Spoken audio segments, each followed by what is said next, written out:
Welcome to How I Got Successful podcast. I'm Priyanka and I'm excited to be joined by Vijay Hiremath.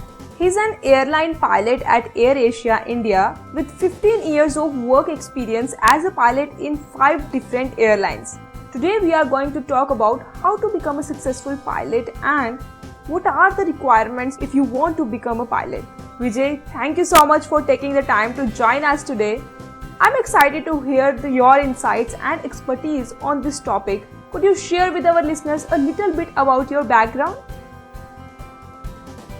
I became a pilot in 2008. So I was one of the youngest pilots that time. So I was 20 when I got my first job with Indigo. Oh, that's interesting. Yeah. So, and I actually at 20 because I signed the contract 3 days after my birthday. But I got the job in December 2007. Okay. So I was almost like 19 and a half years when I got the job. Oh. Yeah. So it's been 15 years I've been flying, and I have flown with Indigo, Jet, Etihad, and now I'm with AirAsia. Yeah, that's really So, yeah. very nice story. So who inspired you to be a pilot? I have no idea who inspired me. I really don't know that. I think it's the movies or it's the TV, My Times maybe. Or maybe I remember flying when I was 11 years old for the first time. And that time there used to be an airline called Indian Airlines, which now is like later on it got merged with Air India. So Indian Airlines was no more. But I remember flying Bombay to Bangalore in Indian Airlines flight, and they used to give these toy gifts to the Okay. child passengers, and I could walk into the cockpit, and I remember going inside once and just having a look, and it sort of stayed in my head for the longest time.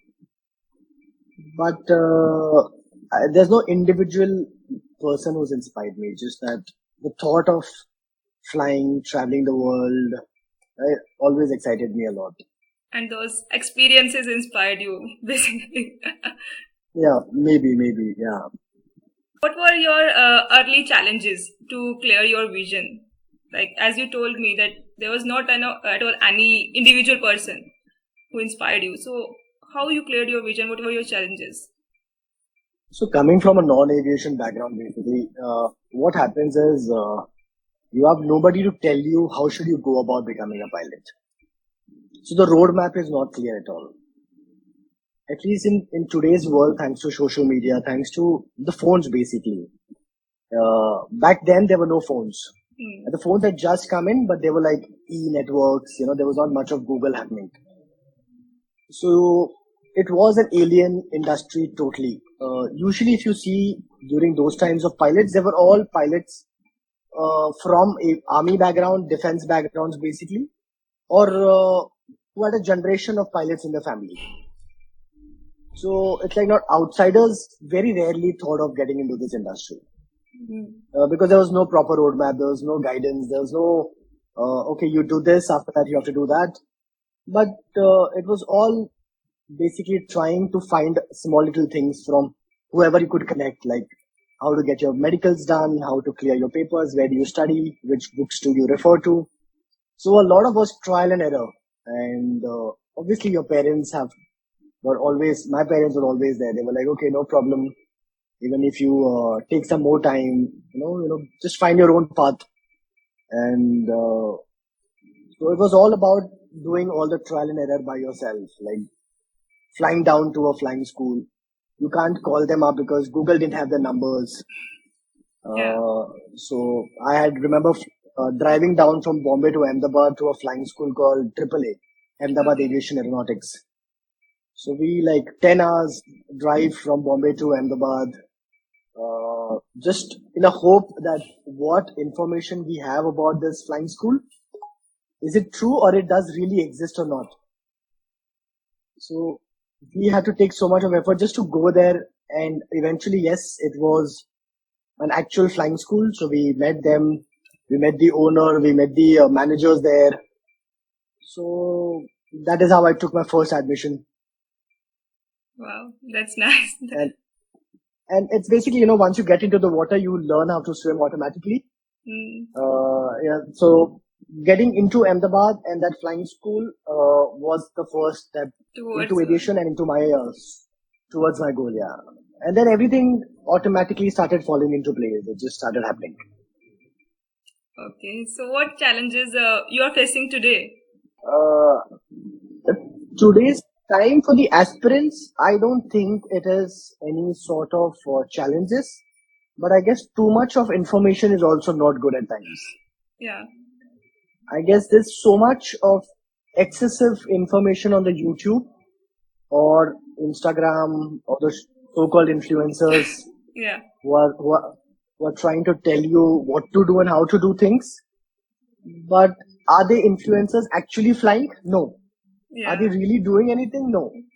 They themselves are just sitting and making videos of things they want to pursue and do. Yeah. Like I see a lot of student pilots or just pilots who just cleared their exams or got the license are the ones who are making most of these videos. So the guys who are an aspirant, they are like getting influenced by them. And they're like, okay, I want to do this, I want to do that, and have too much of info. But at the end of the day, they don't have the passion, nor they have, it's like half knowledge. And that's the worst kind of knowledge I feel you have. Yeah, because of this lot of information, there is a lot of confusion also. Like, what is right, what is wrong. Yeah, and then when the right people tell them also, they over challenge that by saying, "No, I saw it on Instagram. That video was like that." Yeah, they don't believe. Yeah, so surprisingly, they don't believe somebody who's been in aviation for 15 years also. They want to believe an influencer who's got so-called 60,000 followers, but he's not flying. But they still want to believe him. Yeah. So, like, do you have any kind of experience like that? Any example if you want to give? Okay, so I also have my own aviation academy. Okay, that Orion Aviation Academy. Yeah, so Airline Aviation Academy was actually a part of me which wanted to help the aspirants. I realized there's so much of scattered knowledge around here. So we thought of coming up with something which we're going to give them information from the scratch till the end. Okay. Will make your journey a little more smoother. See, everybody's journey is going to be an individual journey. Definitely. Maybe I will tell how to do things, but it's not a guarantee that it will happen exactly the same way. Yeah. But yes, you are following the so-called correct platform, or right guidance, and a sequence. I feel in aviation, especially a pilot's job, it's important to follow a sequence. Yeah. Like I know a lot of students who finish their flying, spend 40 lakh rupees. Okay. And then they come back to India and do their medicals. Okay. And they fail. Oh. And that 40 lakhs has gone for waste completely. Yeah. Just because nobody guided them in the right way. And they are not getting qualified for DGCA license. Absolutely. They're not getting qualified for the DGCA thing now. Just because they followed a shortcut because somebody else was getting benefited with that shortcut. Yeah.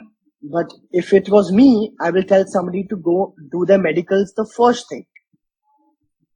Yeah. Get your medicals done out of the window. If you're physically fit, see, there are a lot of things as a pilot, which is more specific than an average person who's going and doing a 9-to-5 job. Definitely. Because he's not in a pressurized cabin. He's not going to be going through some emergency a 9-to-5 job person will go through. So your body differs differently to different people. Yeah. Like you or any person who's just gonna go into the office, you will never understand you're colorblind. Yeah. Because you were never gonna be talking about it. But as a pilot, it's very mandatory for us to know the colors. And your major test and major failure rate is also because of a color blindness. I think many people don't know about this thing. Many people don't know about it. They just go and do their flying and then they come back and realize in their medicals when they do it in India, they're colorblind. And there is no operation, there is no correction, there is no rectification.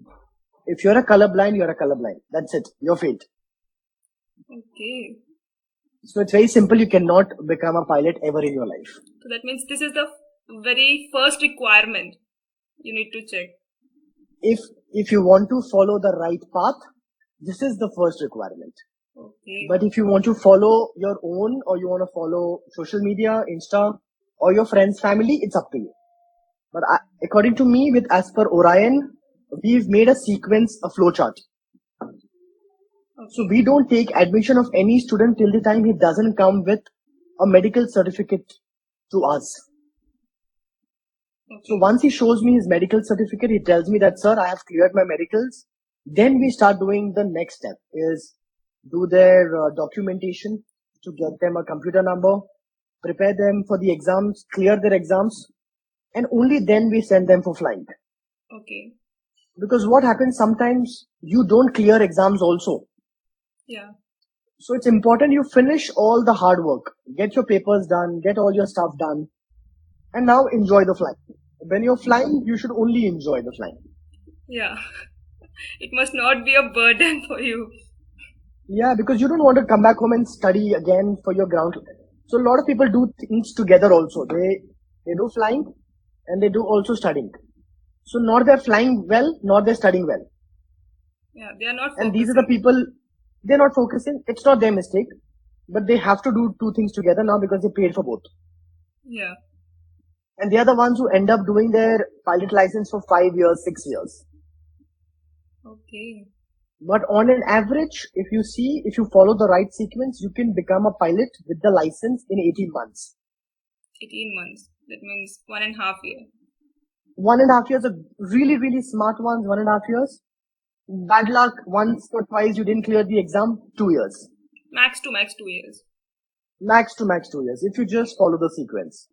These are the challenges which I feel in today's world is too much of information. Remaining, I think for some people it works well, for some it doesn't work well. I think awareness has also been created thanks to the social media. You have to give them a lot of credit too, but it depends how you take that information also. Yeah. There is a lot of information, there is a wrong information is also there. Yeah, because see, everybody is doing any particular work because he also has to get benefited. If I tell you go to US for flying, maybe somewhere down I also have a benefit that if you go to US, maybe I'll also get some money. Yeah. So not everything which is spoken online is for the goodness of somebody else. It is also for their own good. And I guess mostly it's like that. Yeah. So I feel you should also do your research beyond what they have done it already for you and what you're already getting it on the plate. So at least try doing your own research a little bit. Yeah. And if you can't do anything, then we are always open. We always tell them, come to us, we'll help you. What I know about flying is that you need a lot of money to become a pilot. Oh, yes. What's the average budget is required for a person to become a pilot? Okay, so India has kept changing the budget throughout how COVID has changed the whole dynamics right now. But this industry is a very demand and supply industry. It all depends upon if aviation has a lot of demand, your cost will reduce. If there is no demand, the airlines will put a lot of burden on you. So to finish your CPL on an average will be costing around 40 lakhs. Okay, 40 lakhs. Okay, 40 lakhs approximately.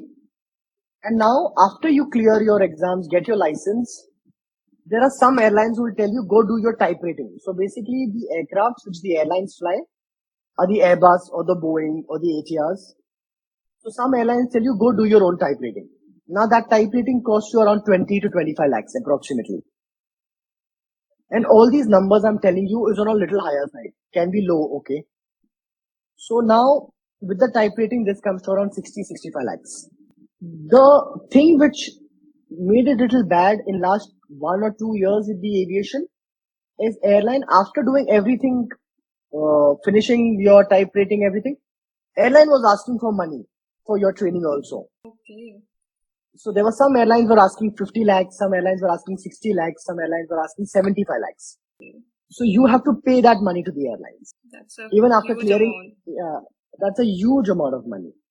So now this figure which the airline takes happened because of COVID, because there were so many excess pilots in the industry. So somewhere they wanted to benefit from that also. From the process also. Yes. So this usually happens to any industry. If you see worldwide, it's always demand and supply. So if you see right now, if India is ordered 1,000 aircrafts and they need 10,000 pilots, and if there is a shortage, like in my times, I just did my basic CPL and I had 3 airline jobs, all of them waiting for me when am I going to join them. Because that time, the demand was extremely high. Yeah. Indigo had just came in, SpiceJet came in, Goair had just come in, there was Kingfisher, there was Deccan. So there were 5 major airlines at the same time coming into the industry. Totally new airlines. Totally new airlines, Before in India, there was only Jet and Air India and Indian Airlines. Yeah. So suddenly 5 private huge carriers were coming into India and there was a lot of demand. There was a time when you would just apply for your license and the airlines will call you. Sir, we've come to know that you've applied for the license. Can you please come for the interview? But right now, if you apply for one job application, there are 20,000 pilots applying for the same post. So it's like another exam like UPSC or another government exam. Yes, absolutely. It's very difficult. And after you clear, all things are done, then the airline is asking you for 75 lakhs. Okay. So it's all demand and supply. So in aviation, you always have to always be prepared for things to go up and down. There are days which is going to be very, very good. There are days which is going to be really bad. So it's like nowadays, if somebody wants to become a pilot, they must have a lot of money first.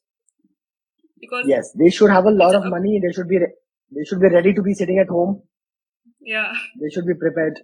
Yeah, they should be prepared for the competition. Yeah. So what advice would you have given yourself at the start of this journey, your whole journey of 15 years? I think love for passion. I think love for flying and passion for flying.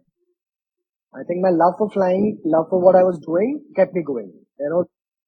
I've been a part of times when jet shut down also.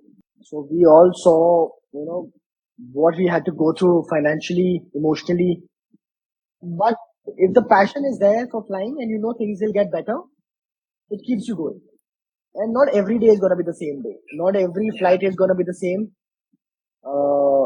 Not every day you're going to be flying with the same people. Yeah. All days, all weather, everything is going to be different. If you like such sort of a job which is unpredictable every day, then you should be there and be prepared. There will be a lot of times there will be no family life for you. No birthdays, no weddings, lot of important festivals will all be gone. But then yes, you have to accept the fact that if there are few things which you are sacrificing, there are a lot of good things which as a job you're getting. कुछ पाने के लिए कुछ खोना पड़ता है. बिल्कुल. Absolutely, I agree to this. What's your vision for next 10 years? Okay.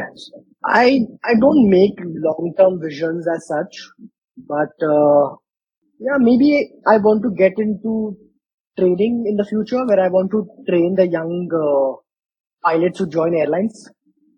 Okay. I think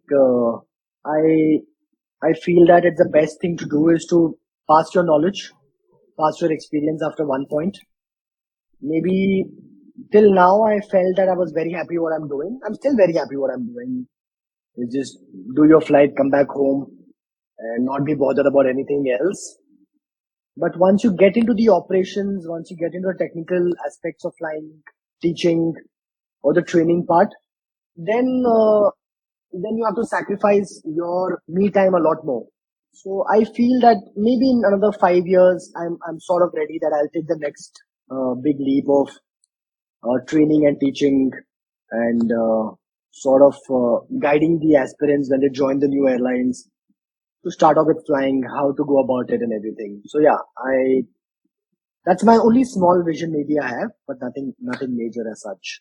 As you are saying, it's a small vision, but in actual, if we'll see, it's really a great vision because to train people in the right Yeah. way, because they are not having the right path to go into that field. So it's really a big vision which you have created actually. So it's really a great vision towards the future.